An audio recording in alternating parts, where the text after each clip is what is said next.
Assalamualaikum warahmatullahi wabarakatuh. Hai teman-teman, apa kabar semuanya? Semoga dalam keadaan sehat dan bahagia. Materi kita hari ini yaitu benda-benda di sekitar kita. Tujuannya ada 5. Yang pertama, mengidentifikasi jenis-jenis benda, padat, cair, dan gas. Yang kedua, menjelaskan sifat-sifat benda berdasarkan wujudnya. Untuk yang ketiga, menunjukkan contoh perubahan wujud benda. Yang keempat, memahami penggunaan benda sesuai kegunaannya. Dan yang terakhir yaitu kelima, melakukan percobaan sederhana tentang perubahan wujud benda. Selanjutnya ada jenis-jenis benda yaitu ada 3, benda padat, benda cair, dan benda gas. Untuk benda padat, bentuk dan volumenya kayu, batu, meja.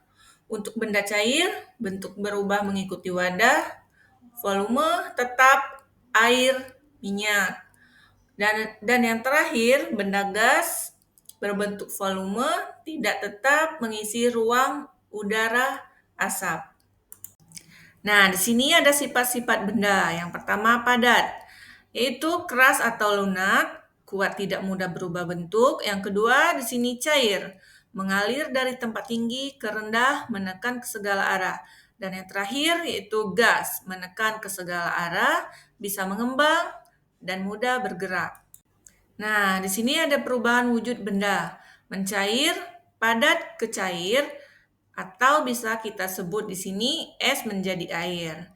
Yang kedua membeku, cair ke padat, atau air menjadi es. Dan yang ketiga menguap, cair ke gas, atau air mendidih menjadi uap. Mengembun, gas ke cair, atau bisa kita sebut dengan embun pagi.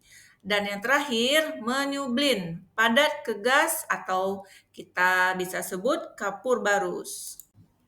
Selanjutnya ada penggunaan benda dalam kehidupan. Yang pertama kayu, perabot rumah, contohnya ada kursi, lemari, meja, dan lain-lain.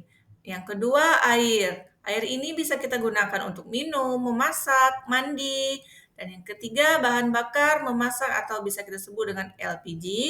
Dan kertas. Kertas ini adalah alat tulis seperti kita menulis di buku. Dan yang terakhir plastik, yaitu wadah. Selanjutnya percobaan sederhana. Yang pertama menguap, rebus air, amati uap. Yang kedua membeku, simpan air dalam freezer menjadi es. Dan yang terakhir mengembun, gelas es menghasilkan air di dinding luar. Nah, di sini teman-teman ada diskusi kelompok, contohnya benda padat, cair, gas. Ada praktik, percobaan perubahan wujud, membuat tabel sifat benda, dan yang terakhir presentasi hasil percobaan.